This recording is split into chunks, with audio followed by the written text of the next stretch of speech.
అందరికీ నమస్కారం. ఈరోజు మనం తెలుసుకోబోతున్న కథ మరో లోకం. ఒకరోజు శివ బుద్ధిగా ఇంట్లో ఉండి పని చేసుకుంటూ ఉండగా చోటు వచ్చి శివని డిస్టర్బ్ చేస్తూ ఉన్నాడు. చోటు, నీకెన్నిసార్లు చెప్పాను పని చేస్తుంటే డిస్టర్బ్ చేయకూడదని? నీకు నేనంటే బొత్తిగా భయం లేకుండా పోయింది. ఉండు, నీ పని చెప్తాను అంటూ శివ చోటును పట్టుకునేందుకు ప్రయత్నం చేస్తూ ఉన్నాడు. ఏంటి, నువ్వు నన్ను పట్టుకోగలవా? చూసావా, నాకు 4 కాళ్ళు, నీకు కేవలం 2 కాళ్ళు. రా, వచ్చి పట్టుకో చూద్దాం.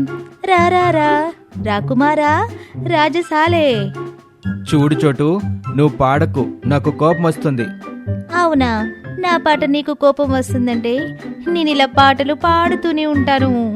పరుకులు తీ, బిరబిర బిరబిర, ఉరుకులు వెయ్యి, జర జర జర జర అంటూ చోటు పాడుతూ శివకి దొరకకుండా ఆ ఇంట్లోనే అటు ఇటు పరిగెడుతూ ఉన్నాడు. చోటు, ఇప్పుడు కనుక నువ్వు నాకు దొరకాలి, నీకుంటుంది అంటూ శివ కూడా చోటుని పట్టుకోవడానికి శతవిధాలుగా ప్రయత్నం చేస్తూ ఉన్నాడు. అప్పుడు చోటు పరిగెత్తుకుంటూ వెళ్ళి ఆ ఇంట్లో ఒక మూలన ఉన్న ఒక పాత అల్మరాలోకి వెళ్ళింది. అది చూసిన శివ, చోటు అంటే నేను చూడలేదనుకున్నావా, పట్టేసుకున్నా అంటూ శివ అల్మారా తలుపు తెరిచాడు. కాని చోటు ఆ అల్మారాలో లేడు. చోటు, చోటు, ఏయ్, నాకు తెలుసు నువ్విక్కడే ఎక్కడ ఉన్నావని, మర్యాదగా బయటికి రా చోటు అంటూ పిలుస్తూ ఉన్నాడు. కాని ఎంత పిలిచినా చోటు ఉలుకు పలుకు లేదు. అదేంటి, చోటు నుండి ఎలాంటి సమాధానం లేదు? చోటు అంటూ ఇల్లంతా వెతుకుతూ ఉన్నాడు. కాని చోటు ఎక్కడా కనిపించలేదు. దాంతో శివకి చాలా భయం వేసి అక్కడే కూర్చొని బాధపడుతూ ఉన్నాడు. చోటు, చోటు, ఎక్కడికి వెళ్ళావు చోటు అంటూ ఏడుస్తూ ఉండగా అప్పుడే అక్కడికి అమృత వచ్చి శివ ఏడుస్తూ ఉండటం గమనించి, ఏంటి శివ, ఏమైంది? ఎందుకు ఏడుస్తున్నావు? చోటు, మన చోటు. చోటుకేమైంది? ఎక్కడున్నాడు? అల్మారాలోకి వెళ్ళాడు, మాయమైపోయాడు. అల్మారాలోకి వెళ్ళడం ఏంటి, మాయమవడం ఏంటి? సరిగ్గా చెప్పు శివ. అప్పుడు శివ తనకి చోటుకి మధ్య జరిగిందంతా చెప్పాడు. అంటే అల్మరాలో దాక్కున్న చోటు కనిపించడం లేదా? అసలు ఏముందా అల్మరాలో? ఉండు, నేను చూస్తాను అంటూ అమృత శివ ముందే అల్మారాలోకి వెళ్ళింది. అంతే, అమృత కూడా శివ ముందే అదృశ్యమైపోయింది. అది చూసిన శివ, అమృత, అమృత, ఇదేదో మాయా అల్మారాలా ఉందే, నేను నా అమృత చోటుల్ని కాపాడుకుంటాను అంటూ శివ కూడా అల్మరాలోకి వెళ్ళి అదృశ్యమయ్యాడు. అలా శివ, అమృత అల్మరాలో అదృశ్యమయ్యి ఒక మంచు పర్వతాల మధ్య పడిపోయారు. చుట్టూ చూస్తూ ఉంటారు. శివ, ఏమిటి ప్రదేశం? మనం ఎక్కడికొచ్చాం? నాకు మాత్రం ఏం తెలుసు అమృత, ఆ అల్మరాలో అడుగు పెట్టగానే అది మనల్ని ఇక్కడ పడేసింది. అంటే మన చోటు కూడా ఇక్కడే ఎక్కడో ఉంటాడు. పద, వెళ్ళి వెతుకుదాం. చోటు, చోటు. ఏంటి ప్రదేశం? అసలు ఏమిటో కూడా మనకి తెలీదు. ఏమీ తెలియకుండా ఎక్కడని వెతుకుతాం? ముందు ఈ ప్రదేశం ఏమిటో తెలుసుకుందాం. నాకు బాగా చలిగా ఉంది. నాకేమైనా వెచ్చగా ఉందా? నాకు చలిగానే ఉంది. చోటు, చోటు అని గట్టిగా అరుస్తూ ఉన్నాడు శివ. అప్పుడు అమృత, గట్టిగా అరవకు శివ, ఇక్కడేమైనా క్రూర జంతువులుంటే అవి మన మీద దాడి చెయ్యొచ్చు. మనమేం చేయకుండా ఇక్కడే ఉన్నా కూడా ఈ చలికి ఇక్కడే చనిపోతాం. ముందు మనం అత్యవసరంగా ఒక నిప్పు సృష్టించి మంట వెలిగించాలి అనుకుంటూ శివ 2 కర్రలు తీసుకొని చాలాసేపు ఒకదాని మీద ఇంకొకటి రాపిడీ చేసి చిన్న నిప్పునైతే సృష్టించాడు. ఆ నిప్పుతో ఒక పెద్ద మంటనే తయారు చేశాడు. ఆ మంటని దూరం నుండి చూసిన వీరు పరిగెత్తుకుంటూ మంట దగ్గరికొచ్చింది. వీరుని చూసి వాళ్ళిద్దరూ భయపడ్డారు. శివ వీరుకి మంటని చూపిస్తూ, హే, ఎవరు నువ్వు, దగ్గరికొచ్చావో అంటూ శివ భయపడుతూనే వీరుని భయపెడుతూ అన్నాడు. అప్పుడు వీరు, భయపడకండి, నా పేరు వీరు.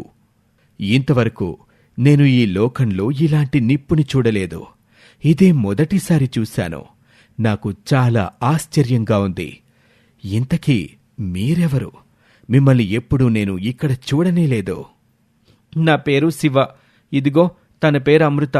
మేమిద్దరం మా మిత్రుడైన చోటుని వెతుక్కుంటూ ఇక్కడికొచ్చాం అంటూ శివ వీరుకి అల్మారా మాయాజాలం గురించి చెప్పాడు. మీరు చెప్పేది వింటుంటే నాకు నమ్మశక్యంగా లేదు, కానీ మీరు మాత్రం చాలా ప్రమాదకరమైన ప్రదేశానికి వచ్చారు. ప్రమాదమా? ఏంటా ప్రమాదం? ఈ ప్రదేశంలో ఒక మాయా వ్యక్తి ఉన్నాడు. అతను మంచుతో చేసిన ఆయుధాలను ఉపయోగించి ఈ ప్రదేశంలో తిరిగే వారిని బంధించి వారిని చంపి తినేస్తాడు.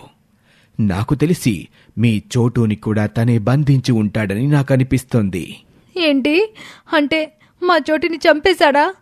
అయ్యో చోటు! అమృత, కాసేపు ఏడవకుండా ఉంటావా? ఇదిగో వీరు, ఇప్పుడు ఆ వ్యక్తి దగ్గరికి వెళ్ళటం ఎలా? అమ్మో, తెలిసి మీరు ఆ రాక్షసుని దగ్గరికి వెళ్తాను అంటున్నారు. మా చోటు కోసం మేమెక్కడికైనా వెళ్తాం. చెప్పు వీరు, అతను ఎక్కడుంటాడు?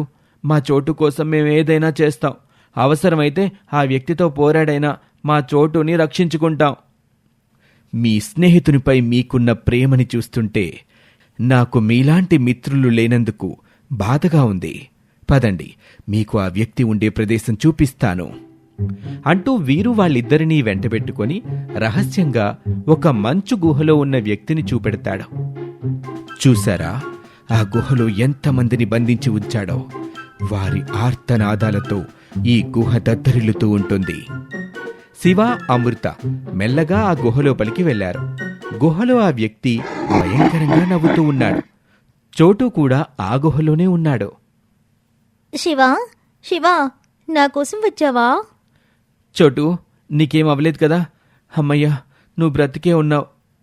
శివ, చోటు ఇద్దరూ మాట్లాడుకుంటూ ఉండగా ఆ భయంకరమైన వ్యక్తి వాళ్ళిద్దరినీ చూశాడు. నరమాంసం, ఎన్ని రోజులైంది ఈ నరమాంసం తినక.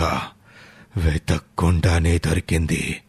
ఇప్పుడే మిమ్మల్ని చంపి నా ఆకలి తీర్చుకుంటాను అనుకుంటూ ఆ వ్యక్తి తన దగ్గర ఉన్న మంచు ఆయుధం తీసుకుని శివ మీదకు వెళ్ళాడు.